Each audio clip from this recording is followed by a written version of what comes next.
Palavra da Verdade, devocional de 12 de agosto. Um povo diferente e especial.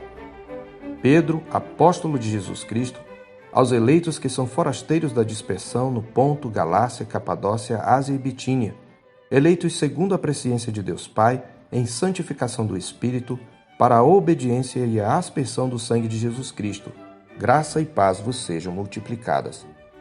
Hoje a Igreja Presbiteriana do Brasil comemora 161 anos de sua história. Em 12 de agosto de 1859, o missionário estadunidense Ashbel Green Simonton, pioneiro do presbiterianismo, aportou no Brasil. Além de celebrar, esta é uma boa oportunidade para refletirmos em nossa missão. Duas das bases de nossa pregação e de nossa fé são a teologia do pacto e a doutrina da eleição. Estas duas doutrinas moldam a nossa visão do que é ser igreja. O texto da nossa meditação enfatiza o caráter especial da igreja como povo de Deus. Porque esse povo, de gente de todas as nações atraída pela fé em Cristo, é considerado povo diferente e especial. Em nosso texto podemos alistar 3 razões. Primeiro, porque temos uma origem especial. A origem está no amor gracioso de Deus Pai. Eleitos era o termo usado por Israel no Velho Testamento para ressaltar seu caráter especial como povo do pacto, povo escolhido de Deus, que Pedro aplica agora à igreja. Os crentes em Cristo, portanto, são herdeiros das antigas promessas, o novo Israel, aqueles que Deus separou dentre as nações, trazendo-os para junto de si. Nossa origem, portanto, está em Deus, em seu amor gracioso e eletivo. É isto que torna a igreja um povo diferente e especial. E ao contrário do que possa parecer, a expressão segundo a presciência de Deus Pai significa muito mais do que saber de antemão. Conhecer desde o Velho Testamento denota uma escolha efetiva. Por isso o verbo é traduzido em algumas passagens por escolher, como em Gênesis 18:19, em referência a Abraão, e em Amós 3:2, em referência a Israel. Em seu sermão no dia de Pentecostes, em Atos 2:23, Pedro usa o termo ao ressaltar que Jesus foi entregue pelo determinado desígnio e presciência de Deus. Observe que ele fala de presciência em conjunto com determinado desígnio, sendo que o termo é aplicado à morte de Jesus como designada por Deus. Determinado desígnio vem antes de presciência. Isto quer dizer que Deus soube de antemão da morte de Jesus, porque Ele mesmo a decretou desde a eternidade. Portanto, como nos diz Luiz Berkoff, presciência significa um conhecimento seletivo que considera alguém com favor, fazendo-o objeto do amor, aproximando-se assim à ideia de predeterminação. Pedro está enfatizando o caráter soberano, gracioso e gratuito da escolha de Deus. Isto significa que nossa origem especial não está em nós, seja em alguma virtude moral, seja em alguma característica física ou mesmo condição social. Nem Deus nos escolheu por qualquer previsão de fé que Ele tenha tido sobre nós. Antes foi porque Ele nos amou desde a eternidade e nos escolheu livre, soberano e graciosamente. Estas verdades nos motivam tanto à humildade quanto à segurança em Deus e ao desprendimento das coisas deste mundo. Por isso devemos acalentar no coração a mesma atitude de Agostinho que disse: "Fizeste-nos para ti, Senhor, e só em ti encontraremos descanso."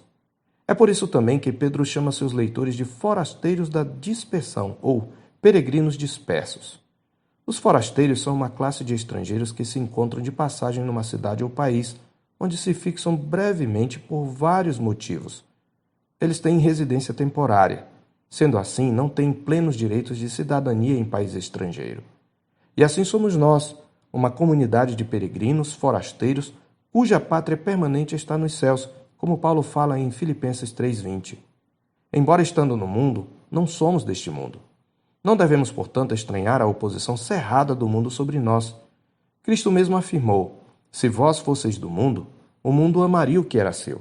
Como todavia não sois do mundo, pelo contrário, dele vos escolhi, por isso o mundo vos odeia." João 15:19. Isto também implica que não devemos viver como se esta fosse nossa residência final.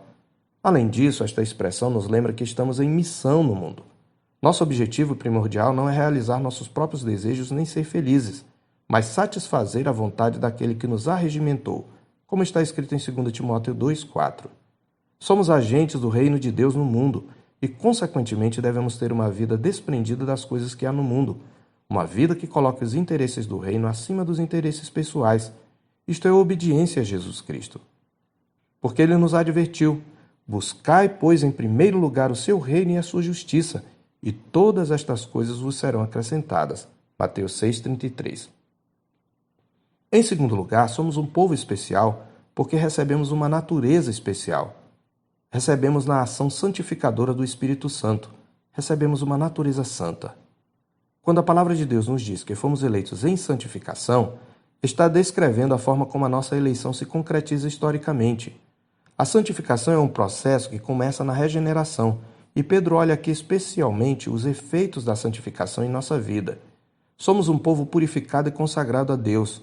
Aqueles que estão em Cristo receberam uma natureza vivificada pelo Espírito Santo. É isto que significa a expressão em santificação do Espírito.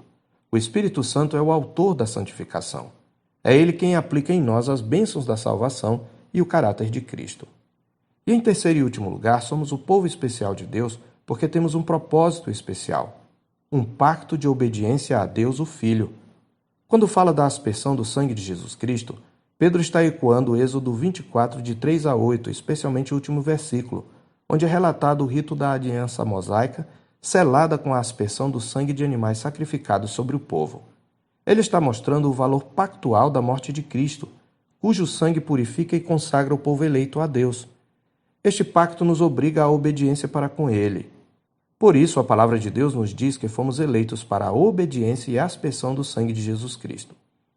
Observe que em tudo isto há a participação das três pessoas da Trindade Santa em nossa redenção. O Deus Trino, portanto, é o fundamento da nossa identidade especial como povo dele. A quem Pedro escreveu essas verdades arrebatadoras que produzem alegria indizível e cheia de glória? As celebridades? Há pessoas ricas e abastadas com status na sociedade?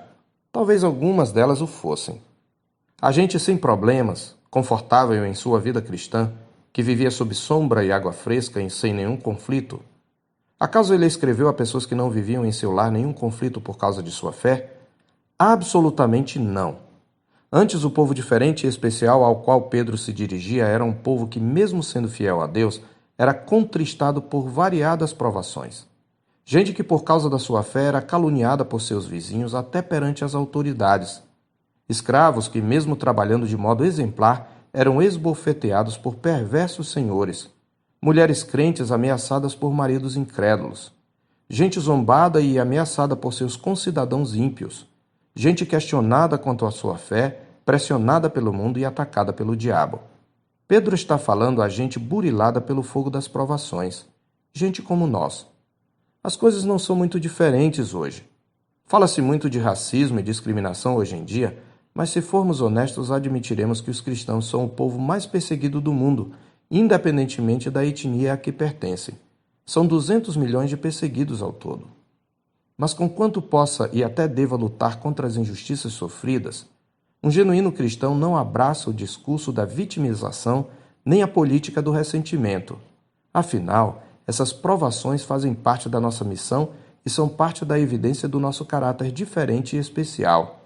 Perseguidos por causa da justiça é uma das características dos servos do reino. Mas nada nos separará desse amor invencível de Deus. Não devemos deixar, portanto, que os desafios à nossa fé nos levem a ter uma vida miserável. Como disse Lloyd Jones, são incontáveis os meios pelos quais o diabo causa a depressão espiritual. Temos que nos lembrar dele.